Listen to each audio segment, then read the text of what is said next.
They say power corrupts, but I never imagined it would cost me everything I believed in, until the night I fired her. Sarah Mitchell was just a receptionist, someone I barely noticed in the marble corridors of my Chicago empire. But when I brought her to that gala as a last-minute replacement, she didn't just turn heads, she exposed every crack in my carefully constructed facade. What happened next? She became my equal, my rival, and eventually, the only person who could save me from myself. The city lights of Chicago glittered 40 stories below my office window, but all I could see was the reflection of a man watching his empire crumble. Michael Torres, they called me, billionaire CEO of Torres International, the golden boy of corporate America. What they didn't know was that I was drowning. $3 billion in market value had evaporated in 6 months, thanks to scandals I'd been too arrogant to prevent. Tonight's charity gala was my last shot at redemption. Every major investor would be there, and I needed them to believe in me again. Everything had to be perfect, especially my companion for the evening. Rebecca, my usual +1, understood the game: smile, charm, say nothing controversial. She was supposed to meet me in an hour. My phone buzzed. Rebecca's text made my blood run cold. Family emergency. Can't make it. Sorry, Michael. I gripped my desk, fighting the urge to throw something. Greg, my assistant, appeared in the doorway, reading my expression perfectly. We could call. There's no time, I snapped. The car leaves in 30 minutes. That's when I saw her through my office window, Sarah Mitchell, the receptionist, efficiently managing a delivery confusion in the lobby below. 28 years old, always composed, never flustered. I barely knew her name until that moment. Get her up here, I said. Sir. The receptionist. Now. 5 minutes later, Sarah stood before me, confusion and caution in her eyes. I didn't waste time with pleasantries. I need you to accompany me to a gala tonight. Your job is simple: look presentable, smile, and don't say anything unnecessary. Sarah's eyes widened, but she didn't shrink back like I expected. When do we leave, Mr. Torres? I appreciated her directness. 7 o'clock. Greg will arrange appropriate attire. I returned my attention to my computer, dismissing her with silence. At 7 sharp, Sarah appeared in the lobby wearing a navy dress that transformed her from invisible employee to striking presence. I nodded approval, and we rode to the Palmer house in loaded silence. Remember, I told her as our car pulled up, discretion is everything tonight. The ballroom was exactly as I'd anticipated. Crystal chandeliers, champagne towers, and circling predators in designer suits. I moved through the crowd with Sarah at my side, introducing her as vaguely as possible. Everything was proceeding according to plan until Marcus Webb approached. Marcus was the investor I needed most.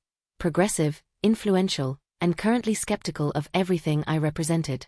Michael, he said, his eyes shifting to Sarah with interest. And who might this be? Before I could deflect, Sarah extended her hand. Sarah Mitchell. I work at Torres International. Marcus's eyebrows lifted. Interesting. And what do you think about the company's current challenges? My jaw tightened. This was exactly what I'd wanted to avoid. But Sarah didn't hesitate. I believe every company faces crossroads, Mr. Webb. The question isn't whether challenges exist. It's whether leadership has the courage to address them honestly, starting with how we treat the people who make everything possible. The silence that followed felt like electricity. Marcus smiled slowly. Finally, someone with an actual perspective. He turned to me. Your employee is more interesting than your quarterly reports, Michael. I felt control slipping through my fingers, and the night had barely begun. Marcus wasn't finished with Sarah. Throughout dinner, he kept circling back to her, asking questions I'd specifically told her not to answer. Each time, she responded with a clarity that made me look like I'd been reading from outdated scripts. The real issue isn't public perception, Sarah said during the main course, addressing a table of investors. It's internal culture. When employees feel disposable, that sentiment bleeds into every product, every client interaction, every innovation we claim to value. I watched my carefully planned evening dissolve. Every investor at our table leaned forward, engaged in a way they'd never been with my presentations. Sarah wasn't performing. She was speaking truth, and they were hungry for it. When we finally escaped to the car, my anger erupted. "You completely ignored my instructions." She turned to me, unflinching. "I answered questions honestly, Mr. Torres. I didn't realize honesty was prohibited." "You made me look weak." "No," she said quietly, "I made you look human. There's a difference." I stared at Chicago's skyline streaming past, unable to articulate the cocktail of rage and something else, something uncomfortably close to admiration. When we reached her apartment building, she opened the door, then paused. For what it's worth, they weren't interested in a performance tonight. They wanted substance. That's not something you can script. She stepped out, leaving me alone with thoughts I didn't want to examine. The next morning, I made my decision. Sarah was at her desk when I summoned her to my office. She entered calmly, as if she knew what was coming. "You're fired," I said flatly. "Effective immediately." Something flickered across her face. Disappointment, maybe, but not surprise. She nodded once, turned, and walked out without a word. I told myself it was necessary, that I'd restored order. I was wrong about everything. 3 days after firing Sarah, my phone rang with a number I recognized immediately. Marcus Webb. "Michael, we need to talk about your European division." My stomach dropped. The European operation was hemorrhaging money and credibility. "I'm addressing it personally." "No need," Marcus interrupted. "The board and I have found someone perfect to turn it around. We're appointing Sarah Mitchell as CEO of Torres International Europe." The office tilted. "You're joking." "I've never been more serious." Her vision aligns with what investors actually want. Transparency, ethical leadership, sustainable growth. The board approved her appointment this morning. "You'll be working closely together on integration strategies." He hung up before I could respond. I sat motionless, processing the impossible. The woman I'd fired 3 days ago was now my organizational equal, commanding a division that represented 30% of company revenue. When Sarah walked into the executive conference room the following Monday, everything had changed. She wore a tailored charcoal suit, carried a leather portfolio, and moved with the confidence of someone who'd already won. Our eyes met across the table, and I saw no triumph there, only focus. "Mr. Torres," she said evenly. "Shall we begin?" The meeting was excruciating. Sarah presented restructuring plans with surgical precision, plans that exposed every shortcut I'd taken, every corner I'd cut. Other executives nodded along, clearly impressed.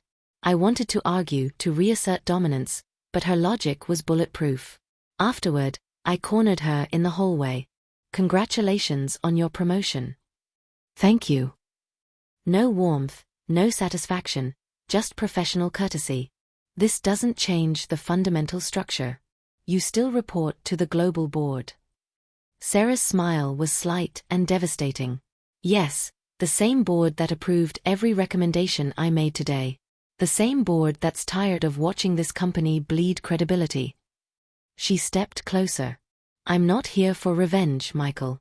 I'm here to do what you apparently couldn't, actually lead." The first month with Sarah as my organizational equal was warfare disguised as professionalism. She attended every executive meeting with proposals that made mine look outdated, spoke with investors who suddenly returned my calls with enthusiasm, and worst of all, she was right about almost everything. I found myself obsessing over her decisions, looking for flaws that didn't exist. When she proposed mandatory ethics audits across all divisions, I publicly questioned the cost. "We're already operating on thin margins, Ms. Mitchell. Your idealism doesn't pay salaries." She didn't flinch. "Neither do lawsuits from mistreated employees, Mr. Torres. Or the $1 billion we've lost from damaged reputation. But please, continue prioritizing short-term thinking. It's worked so well thus far." The conference room went silent. Even Greg looked away. I felt heat crawl up my neck. Not just anger but something worse. Embarrassment. That night, I stayed late reviewing her audit proposal in detail. Every objection I'd planned crumbled against her data. She'd anticipated every counterargument, addressed every concern, built contingencies I hadn't considered. It was masterful. I heard footsteps and looked up to find Sarah in my doorway, also working late. "Burning the midnight oil?" she asked. "Your proposal," I said, gesturing at my screen. "It's comprehensive." "That sounds painful for you to admit." Despite myself, I almost smiled. "You enjoy this, don't you? Proving me wrong." She entered slowly, studying me with those unervingly direct eyes. "No, Michael. I enjoy being right. There's a difference." She used my first name deliberately, erasing the hierarchy between us. "What I don't enjoy is watching someone with your resources waste them on pride. That's rich, coming from someone who what? Who was good enough to fire but not good enough to listen to." She moved closer. "Here's what terrifies you. I'm not trying to destroy you. I'm trying to save this company despite you. And deep down, you know I'm the only one who can." The air between us crackled with something I couldn't name, tension that wasn't entirely professional. Before I could respond, she turned and left, leaving me alone with uncomfortable truths. The crisis hit 2 weeks later when confidential documents leaked to the press. Old contracts revealing questionable labor practices I'd approved years ago. The media erupted. Investors panicked. The board demanded answers. In the emergency meeting, all eyes turned accusatory. Robert Chan, our lead board member, spoke first. "Michael, this is catastrophic. How did this happen?" Before I could answer, my gaze locked on Sarah. She sat perfectly still, but something in her expression made my blood freeze. "You knew," I said slowly. "You knew about these documents." The room exploded with murmurs. Sarah's composure never wavered. "I received them anonymously last week. I was investigating the source before determining next steps." "You should have come to me immediately," I said, my voice dangerously low. "Why?" "So you could bury them like you've buried everything else." Her eyes flashed. "I was trying to verify authenticity and source. I wasn't the one who leaked them, Michael." "But you didn't trust me enough to tell me." "Trust?" She stood abruptly. "You fired me for speaking honestly at a gala. You fought every reform I've proposed. You've treated me like an obstacle rather than an ally. And you're surprised I hesitated before handing you ammunition against yourself." The board members exchanged uncomfortable glances. Robert cleared his throat. "We need solutions, not arguments. Sarah, you've been investigating. What did you find?" She pulled out a tablet, her fingers trembling slightly, the first crack in her armor I'd seen. The leak came from someone internal, someone with access to archived legal files. "I've narrowed it to 3 possible sources, but I need more time." "We don't have time," I said coldly. "The damage is done." Sarah met my eyes with something that looked like disappointment. "Then I suppose we both failed." The meeting adjourned in chaos. I retreated to my office, fury and betrayal churning in my gut. An hour later, Sarah appeared without knocking. "Say it," she demanded. "Whatever accusation you're holding back, just say it." "You let this happen." "I was trying to protect." "Protect what?" "Your position? Your reputation." "You." The word exploded from her. "I was trying to protect you, you stubborn, self-destructive." She stopped, breathing hard. "I received those documents and saw career-ending mistakes. Instead of using them against you or ignoring them, I tried to find context, to understand what happened, to give you a chance to address it privately. But clearly, I shouldn't have bothered." She turned to leave, and something in me broke. "Sarah, wait."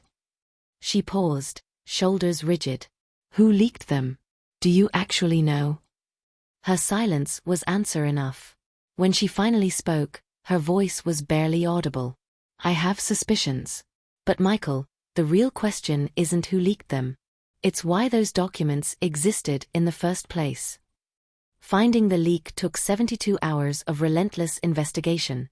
Sarah and I worked side by side for the first time without warfare, fueled by coffee and desperate determination. The tension between us shifted, still electric, but no longer purely adversarial. At 3 a.m. on the third night, Sarah's fingers froze over her keyboard. "Michael, look at this." Email records, payment transfers, communication logs, all pointing to one person. Marcus Webb.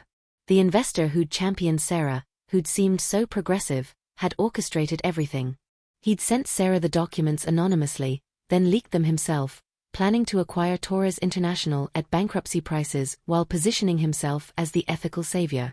"He played us both," Sarah whispered. "We presented evidence to the board at dawn." Marcus's face transformed from confident to cornered as we projected his communications. "You have no proof We have 17 documented transactions," I interrupted, "linking you to the journalist who broke the story.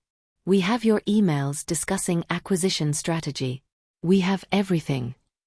The board voted unanimously to remove Marcus and report him to authorities. As the room cleared, Sarah and I stood alone amid the wreckage of what we'd salvaged together. "I'm sorry," I said finally, "for not trusting you. For treating you like a threat instead of..." "Instead of what?" I stepped closer, my heart hammering. "Instead of what you actually are. The most brilliant, frustrating, essential person in my life."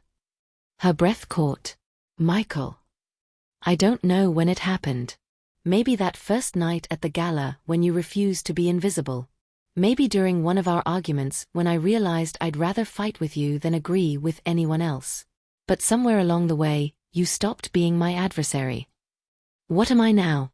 she asked softly. "Everything," I breathed, and kissed her. She pulled back after a moment, eyes searching mine. "This doesn't fix the company's problems. It doesn't erase what happened." "I know. But maybe we fix them together. Really together this time." Sarah smiled, genuine, unguarded, devastating. "Together sounds terrifying." "Good," I said. "I'm done playing it safe."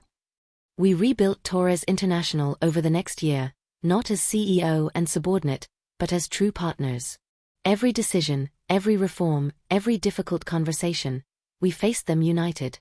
The company transformed, and so did I. 18 months after that gala, I stood in the same ballroom where everything changed. This time, Sarah wore white instead of navy, and when she walked toward me between rows of investors turned friends, I couldn't breathe. "Having second thoughts?" she whispered when she reached me. "About you? Never." I took her hands. "About deserving you? Constantly."